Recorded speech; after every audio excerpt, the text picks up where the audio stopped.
Bà Việt Xúa trong chùa tên phở rấn nơi Phnom Penh hay nâng mặt vừa ca nơi đó của vùng thông hay tiệm sáchคือสำหรับvùng Svái hay đồng bọn đại sứ giá nơi lượt tật tèm đó và ngàyตัวที่ជាបុគ្គលិកសម្របសម្រួលទឹកសុវត្ថិភាពសម្រាប់ប្រទេសកម្ពុជាហើយ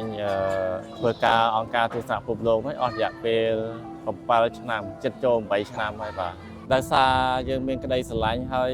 ឃើញកុមារនៅលើទីនេះគាត់កុមារងាយរងគ្រោះហើយក្រេះក្រិនហើយគាត់អត់ដែលបានហូបអង្ករប្រភេទវីតាមីន27មុខដូចអញ្ចឹងទេអញ្ចឹងហើយយើងចេះព្យាយាមគៀងកមិត្តភ័ក្តិឬក៏គ្រូកសលក៏គ្រូហើយនៅខ្ញុំហ្នឹងដឹកនាំមកដើម្បីចែកគាត់ដល់កុមារហើយនឹងចាស់ជរាដែលគាត់លំបាកខ្លាំងដោយក្តីស្រឡាញ់ហើយយើងអាណិតអាសូរដល់ក្មេងដែលក្រីក្រហើយលំបាកដែលជាពិសេសគឺតំបន់ប្រឈមនៅលើទឹកហ្មងឃើញគាត់លំបាកពេកណាគាត់ខ្វះតាំងពី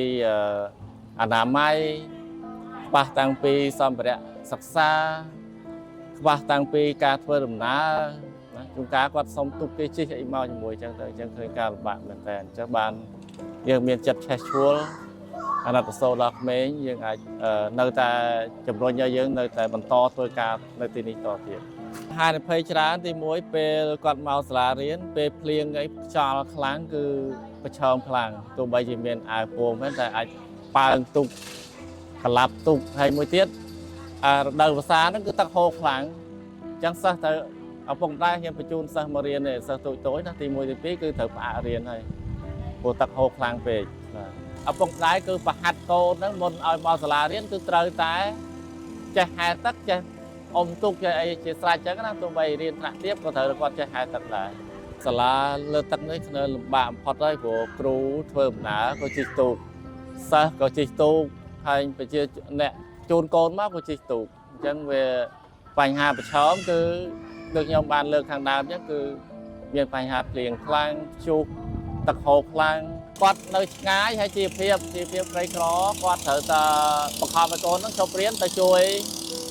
រាយម៉ោងរើសចងរើសចៅអញ្ចឹងណារើសចងរើសចៅជួយជាភាពគាត់ក្រនៅលើទឹកគឺលំបាកអញ្ចឹងបងព្រោះខែភាសាគេបិទលោនេសាទបិទហើយគាត់មិនអាចមានសិទ្ធិអីទៅរកអីបានទេអញ្ចឹងគាត់ផ្អាកត្រូវនាំកូនទៅរើសចងចៅសិនផ្អាករៀនសិនអញ្ចឹងណា